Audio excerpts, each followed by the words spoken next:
Muito bem. Então, agora, depois de entender, de traduzir, de fazer essa leitura, a gente pode passar para o nível, digamos, da compreensão. Aquele que é um nível social, como eu dizia para vocês, que é o plano analítico do texto. Para não ficar solto, eu também estabeleci algumas perguntas que são convencionalmente conhecidas dentro da área da linguística, dentro da área de língua portuguesa, de quem estuda esse campo, como as palavras que compõem mesmo, como os termos, os conceitos que compõem mesmo o que é compreender um texto, certo? Então estão lá tema, problema, objetivos, ideias centrais, tese e conclusão. Tem jeito de eu ler um texto compreendendo ele sem passar por isso? Não tem jeito.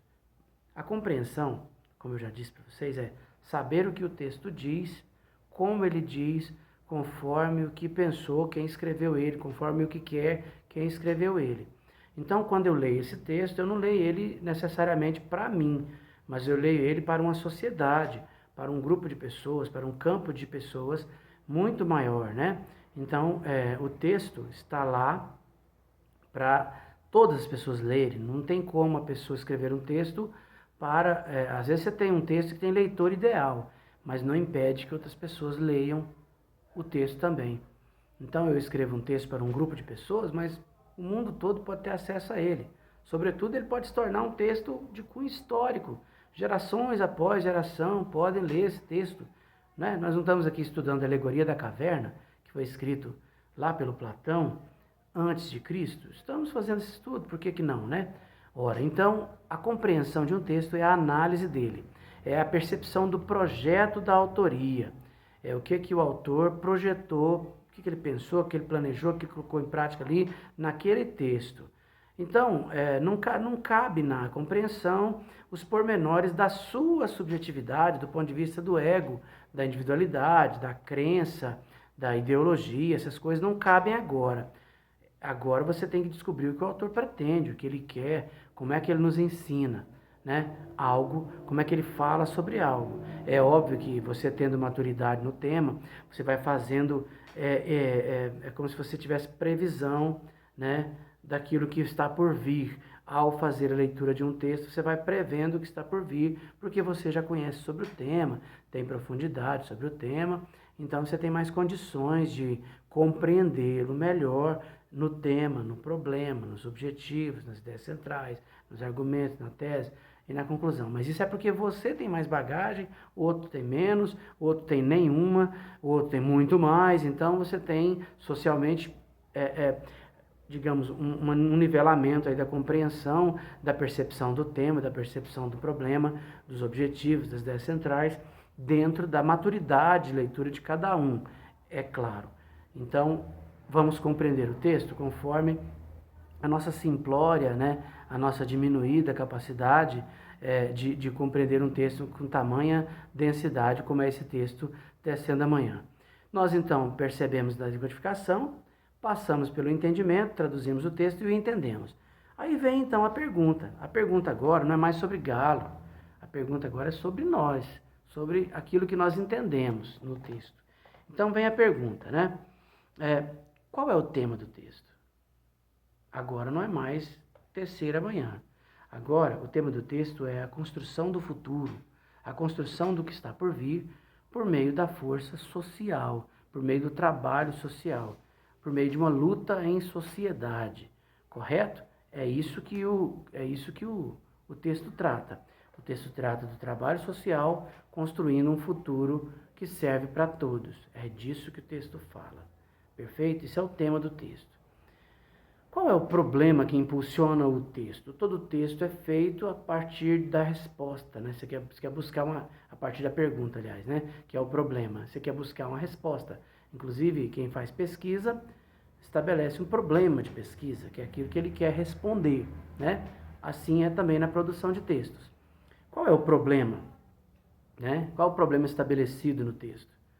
O problema que impulsiona esse texto é esse modelo de sociedade que nós temos, né? Antidemocrático, imperialista demais, uma sociedade pouco social, né? uma sociedade individualista, né? Mais que imperialista, individualista, capitalista, né? Que quer tudo para si. Então, nós vivemos um mundo muito mais individual do que social do ponto de vista dessa análise, né?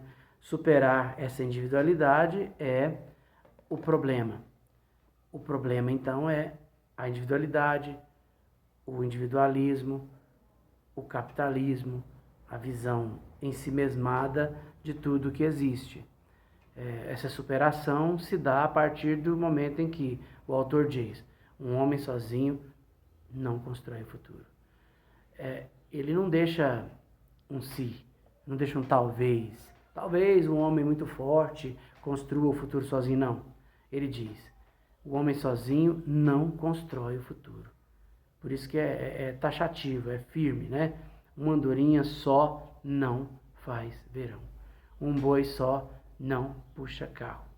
Um galo sozinho não desce amanhã. Um homem sozinho não constrói o futuro. E é legal a segunda frase, porque ele dá a resposta, né? Ele precisará sempre de outros homens. Ele precisará sempre de outros galos. O sempre aqui é, de novo, a ideia de que não tem jeito. Não tem margem para o talvez, para o si. Nós somos seres sociais, né? É isso que nós somos. Então, o que o texto tem como tema? A construção social do futuro, a partir do trabalho social, né? O futuro é construído, e superar a individualidade, então, a individualidade, individualismo, é o problema do texto, né? Superar isso é o problema do texto. Quais são os objetivos do texto? Tem muitos, né? São muitos objetivos. Mas para a gente ser mais didático, o primeiro objetivo é um objetivo, assim, de crítica do modelo social, né? Ele já começa, né? O homem sozinho não constrói o futuro. Que futuro é esse que nós queremos construir com tanta arrogância, com tanto egocentrismo, né? Com tanta visão capitalista? Que futuro é esse que nós vamos construir? Então, o texto já começa criticando o modelo social vigente, o status quo estabelecido, né? Depois ele tem um papel de fazer alerta, né? Porque assim, precisará sempre de outros homens. Traduzindo dessa maneira aí, não vai dar. Nós vamos chegar a lugar algum. Alguns vão chegar em algum lugar, outros não vão chegar, outros vão ficar pelo caminho, e isso não se constrói, uma sociedade assim não se faz, e o futuro assim não se dá para todos. Esse é essa é a compreensão, né? O objetivo do texto, então, é alertar as pessoas para que é preciso encontrar uma outra metodologia. E, por fim, ele chama, né, ele conclama as pessoas, ele conscientiza as pessoas a agirem de outra forma, ele encontra outra metodologia, ele dá a receita. Como que é? Vamos juntos fazer esse futuro, unindo o meu grito com o seu grito, a minha força com a sua força, o seu trabalho com o seu trabalho, a minha atitude com a sua atitude, a minha ação com a sua ação e com muitas outras ações, trabalhos, atitudes que vão se somando por cada pessoa que entra nesse processo social de construção do amanhã, do que está por vir. Muito bem, eu acho que aí por aí já está bom de objetivos, né? Então, quais são as ideias centrais do texto? Quais são as principais ideias e argumentos que o autor traz? Ora, a primeira ideia, ela está na cara do texto, né? De que o homem sozinho não muda o futuro, ele não consegue transformar. O homem sozinho é muito fraco. Essa é a primeira ideia, a primeira defesa, né? O homem sozinho não vai chegar, não dá. Imediatamente ele traz a segunda, né, ideia, que somos muito mais fortes socialmente. Quando nos unimos, somos mais fortes. Por isso precisamos do outro e de mais outros e de mais outros e de mais outros, que juntos vamos chegar onde queremos. Outra ideia, né? Eu não chego ao meu amanhã, ao futuro, de maneira abrupta, instantânea. Eu chego num processo. Eu chego a partir de vários pontos de união, de vários pontos de enlace, de vários de várias pessoas que se juntam. Então é um processo, né? Da meia-noite às 5 da manhã, da meia-noite às 5:30 da manhã, o período que o galo grita, é um longo processo de trabalho. Essa construção do futuro, ela se dá depois de muita adesão, depois de muito trabalho, depois de muita... e não dá para ir sozinho, né? Sozinho você se cansa.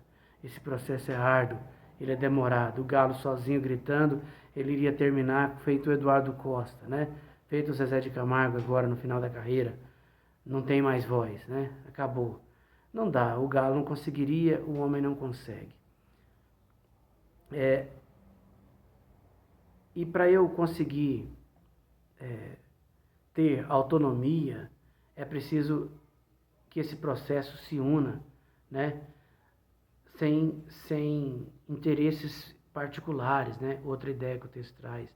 É livre de armação, é para todos, é feito por todos, serve a todos. Então, é preciso que não haja bandeiras individualizadas, egos tratados ali para que aquilo alimente apenas uma pessoa ou outra pessoa, ou um grupo de pessoas, mas que vá servir para todos. Só vai chegar o resultado final esperado, o trabalho que ganhar a autonomia de ser construído por todos, feito para todos e servir para todos, né? Então, esse é o campo de ideias, de argumentos, né? Qual é, então, a tese que o autor discute? Qual é a tese que ele defende, né? O João Cabral de Melo Neto defende uma tese muito filosófica, e que é, inclusive, já antiga, né? Bem difundida dentro da filosofia, de que o homem é um ser social. A nossa essência é social. Somos seres sociais. E encontramos nossa grandeza, nossa força na interação. Nós só somos o que somos pela interação. Nós só chegaremos onde poderemos chegar se formos respeitadores da nossa essência, ligando-nos uns aos outros, nossa força uma à outra, para construirmos o nosso futuro. Por fim, qual é a conclusão então que o texto chega? Ora, só será possível então ver o resultado final, só será possível lograr êxito, conseguirmos o que queremos, se nós formarmos uma sociedade autônoma, democrática, com forças voltadas para resultados que sejam horizontalizados e não verticalizados, né? É uma força comum.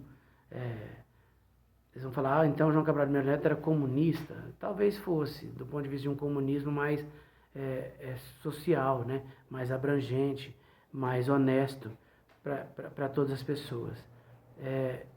Então nós temos aqui um resultado final de uma sociedade democrática que fala para todos, que responde a todos, que age para todos, que funciona para todos.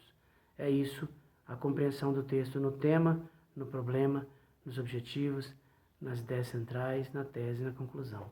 Viram o quanto o texto agora é diferente daquele texto que nós começamos a ler? O texto se tornou outra coisa completamente diferente.